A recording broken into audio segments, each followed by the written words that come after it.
哇，家人们别管了，我以后就住在日本的居酒屋了。虽然我喝不来酒，但是你们都知道，现在的居酒屋为了招揽生意，菜都做得特别的认真。所以今天我们又去找了一家好吃的，顺便把好姐妹甜甜也叫上。又到我吃小姐姐吃烧鸟的日子。就是这样一家街边的小店，看样子好像还挺热闹的。我们6点就来了，害怕吃不上。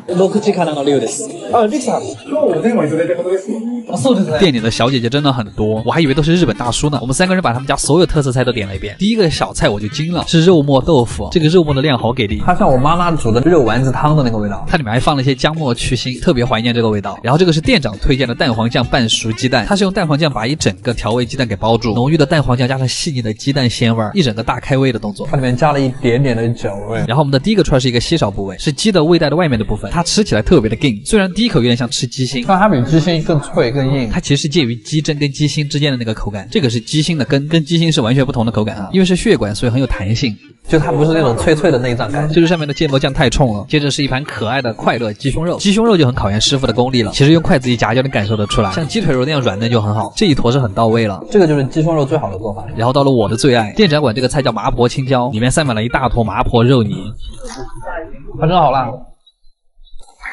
我感觉老板整的很懂四川料理，他肉里面加的是豆瓣酱那种辣，日本人吃的应该会直接升天吧。赶紧上了一份温柔的菜，炭烤牛油果，中间他加了一点甜醋，我们再挤上一点柠檬，哇，一大坨，最好蘸一点醋。我和甜甜的一致评价是它真的很像炭烤小土豆，是不是因为牛油果熟的时候就没有那个味儿了？接着是大葱鸡腿肉，但是说个题外话，这个服务员有没有很像赵又廷？真的有点像了。哎，说回来这个菜，鸡腿肉真的是居酒屋的基本功啊，还好这串肉大汁多，一定要把鸡腿肉和葱一块吃啊，因为葱里面的汁水其实是很多的，特别爽。好，又该吃辣的了，来看看这个，它是裹满了面包屑跟海椒面的炸鸡腿，掰开之后里面水分锁的还不错，那不能干杯就干个腿吧。我觉得这个味道川妹子应该会很喜欢，它这个味道调的像六婆海椒面。接着是一盘鸡中翅，黑胡椒口味的，外边其实看不出来什么，这种肉多的东西还要拆开看里边，看到这个油肉分离的瞬间了，好爽呀！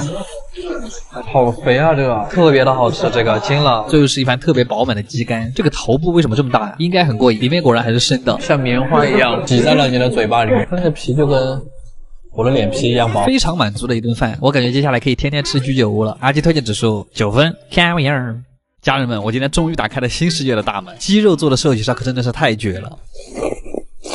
这个比牛肉寿喜烧也好吃太多了吧？为什么我没想到？Hello，大家，我是阿基。今天我们去了这家店可太难约了，他家的店长是出了名的谨慎，一有什么事就关店，距离上一次开店已经半年。所以并不是因为他们家高级所以难约，而是因为老板脾气不好所以难约。すみません。helloです。こんにちは。お願いします。他们这个房子外面看起来很小，但里面就跟无限城一样，没有菜单，因为他们家只有一道菜，这个就是我们的锅了，里面装的炭火，100年前的做法好像也是这样。然后阿姨会帮你做好第一锅，之后就是你自己加肉了，菜就是这些，鸡肉、鸡皮跟鸡肉丸子，还有一些鸡的内脏，简单来说就是阿基全宴。想吃甜一点的话，就多放一点寿喜锅料，煮好之前还会给你上2串烧鸟。还是盐烤的好吃啊！这一串是内脏合集，鸡心、鸡肝、鸡胗都给你串一块了。那差不多，我们的寿喜烧也煮好了。吃之前还是要打个蛋，其实不打蛋也可以吃，只是就没那么鲜了。我反正喜欢全部加到蛋液里面泡一会儿。我靠，还是好吃的呀！再来一块豆腐，豆腐其实是最入味的。鸡肉寿喜烧吃起来有特别的嫩滑，又没有和牛那么油腻，特别是裹上蛋液之后，鸡肉的鲜味就全给炸出来了。然后这个时候你再来一碗白米饭，用2片鸡肉包着米饭吃。我真的好久没有这种感觉了，就是爽到了我的胸腔里。而且鸡肉你很难吃腻，而且就算你吃腻了，再来一口甜葱，瞬间满血复活，然后又可以嗦魔芋丝了。今天这个太香了，锅里的鸡肝也是一种宝藏，你还可以配上鸡腿肉一块吃，双倍的快乐呀！吃完这些就可以下我们的另外一盘鸡肉丸子了，又是满满的一盘。这次我们还多加了一点豆腐，它那个豆腐因为是先被烤过一次，所以吃起来的时候皮还是有点脆的。鸡肉丸子里面还加了一点鸡皮肉末，吃起来会比较油香。还有一个感悟就是，我觉得寿喜烧是介于甜品跟日料中间那个东西。把这些全部吃完之后，阿姨会拿着饭就的那个汤汁，最后再给你包一碗饭，那个饭是真的有点腻，这一碗下去你怎么都得饱了。吃完之后还是想感叹，寿喜烧真的太适合干燥的冬天了。今天我们终于又吃到了一家满分寿司店，这种店真的太难得了。吃这家店之前，我一直觉得那个黑色的寿司很怪，吃了之后我真的很想感叹，这简直就是日本寿司界的一个新高度啊！它是东京新开的一家会员制的餐厅。又到吃寿司的日子，今天就来一起看一下秋天的第一个满分店铺是什么样的。这次我们又是在麻布十番这个网红地啊，进店的时候还要输入自己的预约码。为什么吃饭要这么严格？开饭之前大家还要一起上一课，主要是讲了他们的烹饪方式跟原材料。可能黑色的寿司大家都是第一次看，前菜都是一些很开胃的东西啊，就是想让你待会儿能够多吃一点，非常实在。这是鱼子荞麦面，酸酸咸咸，确实很爽口，虽然它只有一小口。然后是烤扇贝肉，用一片海苔夹起来的，它这个个头还真不小。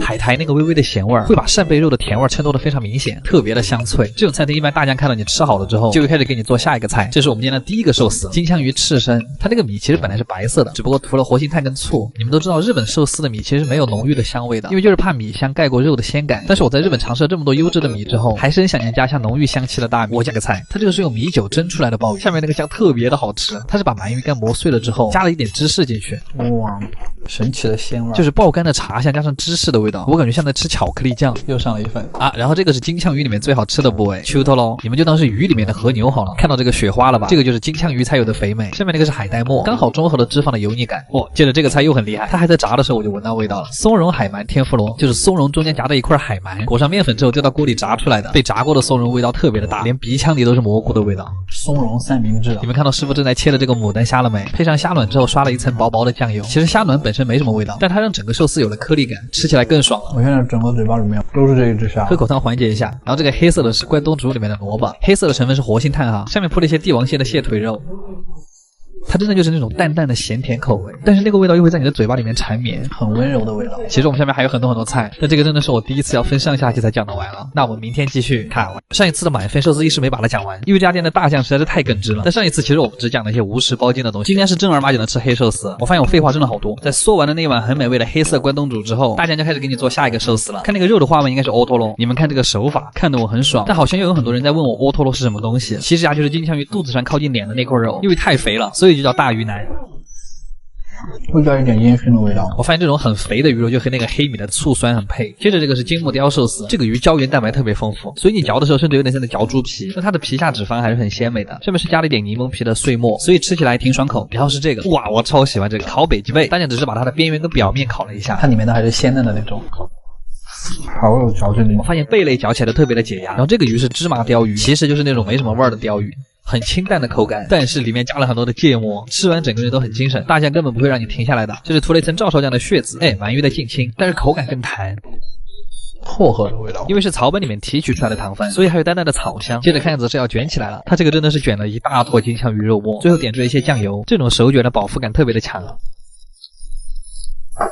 海苔的咸甜味就很衬托金枪鱼的肥美。大家看我们吃的很开心啊，还拿出了店里的极品海胆，这么大一坨，我手里拿着这个好像都不止一个海胆，而且它特别的香甜。卷完海胆我们就该卷鱼子了。三文鱼鱼子的特点就是汁很多，每一颗都很饱满，反正就是会在你的嘴巴里噼里啪啦的，又是解压新方式。我们好像把大酱吃高兴了，大酱现在把它的各种存货都搬上来了。大家说这个菜没有那么硬，它是黄瓜加酒糟，它其实长得更像一个前菜，吃起来的味道很像那个木糖醇，大大泡泡糖的味道。然后是青花鱼寿司，腥味特别重的一种鱼，但有人也觉得那个味道很香。那比如我，对了，梅子酱和它味道也很配。最后一个寿司是鳕鱼子寿司，这个东西真的很贵，但是你也不能说它味道有多好，它特别的咸，但是吃完之后嘴巴里会有种回甘。我们还是直接吃甜品吧。这个是一小杯米酒，还是很浓的那种，淡口闷了。这个甜品我很喜欢，应该是某种红豆寒天，吃进去之后是软糯的微甜。还是想夸一下这家店对甜的把控，精准又温柔。最后一个甜品是蛋卷，加了活性炭之后就是黑色的，里面的油水还很丰富。最后还给我们展示一下他们家引以为豪的这个黑色炭，虽然喝起来并没什么味道，但这一次的探店体验真的是非常的开心。这是他们家的会员名单，有没有看到几个熟悉的明星？好啦，阿基推荐指数10分，特满足。卡